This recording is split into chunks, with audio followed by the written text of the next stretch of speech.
Hello friends, অনেকে তোমরা পনিরের রেসিপির জন্য রিকোয়েস্ট করেছিলে। সেই কথা মাথায় রেখে আজকে আমি তোমাদের সঙ্গে যে পনিরের রেসিপিটা শেয়ার করছি সেটা হলো রাজপনির। এটা তোমরা রুটি, পরোটা, সব থেকে ভালো হয় যদি লাচ্ছা পরোটা অথবা নানের সঙ্গে ডিনারে ট্রাই করো, তাহলে খুব ভালো লাগবে। তাহলে চলো কথা না বাড়িয়ে আমরা দেখে নিই যে রাজপনিরটা আমরা কীভাবে বানাচ্ছি। তার আগে অবশ্যই বলে রাখি, ভিডিওটা যদি ভালো লেগে থাকে তাহলে অবশ্যই একটা লাইক করো, ফ্যামিলি ফ্রেন্ডসের সঙ্গে শেয়ার করো। নতুন বন্ধুরা যারা আমাদের চ্যানেলটাকে এখনও সাবস্ক্রাইব করোনি তারা অবশ্যই সাবস্ক্রাইব করে নাও। আর আমাদের চ্যানেলের পুরনো রেসিপিগুলো দেখার জন্য আমাদের চ্যানেলের ওপরে আই বাটনে গিয়ে ক্লিক করো, সেখান থেকে তোমরা সমস্ত রেসিপি দেখতে পাবে। রাজপনির বানানোর জন্য আমরা প্রথমে এখানে কিশমিশ আর কাজু বাদামটাকে জলে ভিজিয়ে রেখেছি। নিয়েছি 3টে কাঁচা লঙ্কা, 1 চামচ আদা বাটা, তেজপাতা, শুকনো লঙ্কা, চিনি আর নুনটা আমরা অবশ্যই স্বাদ অনুযায়ী দেবো। তো প্রথমে আমরা একটা মিক্সির বাটিতে 4টে কাঁচা লঙ্কা নিয়েছি। 4টে কাঁচা লঙ্কা নিয়েছি, ঝালটা আপনারা আপনাদের স্বাদ অনুযায়ী দেবেন। কাঁচা লঙ্কার সঙ্গে আমরা শুধুমাত্র কাজু বাদামগুলোকে বেটে নেব। কিশমিশটাকে আমাদের আলাদা বাটতে হবে। কাজু বাদাম আর কাঁচা লঙ্কাটাকে আমরা বেটে নিয়েছি, দেখতেই পাচ্ছেন পেস্টটা হয়ে গেছে। এবার আমরা কিশমিশটাকে আবার মিক্সিতে পেস্ট করে নিচ্ছি।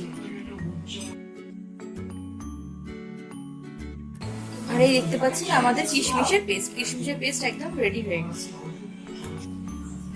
এবার আমরা কড়াই সাদা তেল দিয়ে দিলাম। সাদা তেলটা গরম হয়ে যাক, তারপর আমরা পনিরগুলো এই তেলের মধ্যেই ভেজে নেব। তেল গরম হয়ে গেছে, এবার আমরা অল্প অল্প করে পনিরগুলোকে দিয়ে দিচ্ছি। দেখতে পাচ্ছি আমরা পনিরগুলোকে হালকা তেলের মধ্যে ভেজে নেব।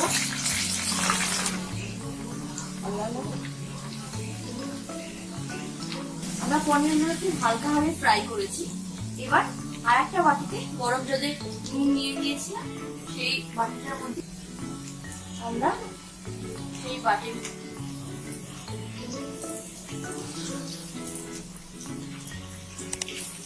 দিয়ে দিচ্ছি 2 টেবিল চামচ সাদা তেল, তেজপাতা আর শুকনো লঙ্কা।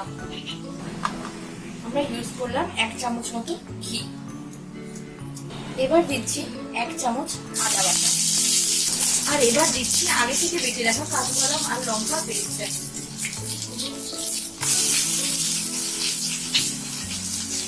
কাজু বাদামটা যেহেতু তেলের মধ্যে পড়েছে তাই একটুখানি গায়ে ছিটকবে, তাই আমরা আগে অল্প করে নুন দিয়ে দিচ্ছি। নুন দিচ্ছি আমরা, নুনটা অবশ্যই আপনারা স্বাদ অনুযায়ী দেবেন। এবার আমরা এটাকে খুব ভালোভাবে নেড়ে নিচ্ছি।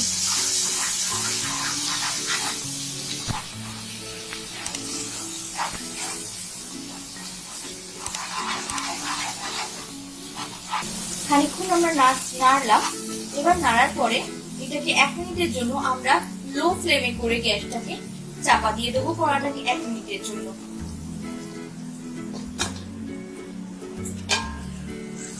1 মিনিট হয়ে গেছে, আমরা চাপা খুলে সামান্য একটু আবার একটু নেড়ে নিচ্ছি। এবার আমরা অ্যাড করে দিচ্ছি কিশমিশ বাটা। তারপরে দিচ্ছি সামান্য 1 চামচ মতো চিনি। চিনিটা আপনারা ইচ্ছে করে দিতেও পারেন, আবার নাও দিতে পারেন। করে দিচ্ছি আবার বাটিতে যে কিশমিশ বাটাটা ছিল, আমরা সেই বাটিটা ধুয়ে জলটা ইউজ করছি। এবার আগে থেকে ভেজে রাখা পনিরটা আমরা এর মধ্যে দিয়ে দিলাম।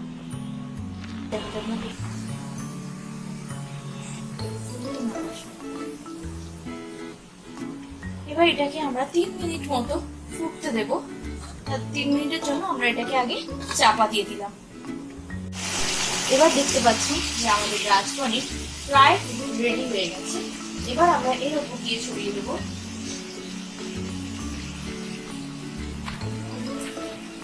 সামান্য একটু গরম মশলা।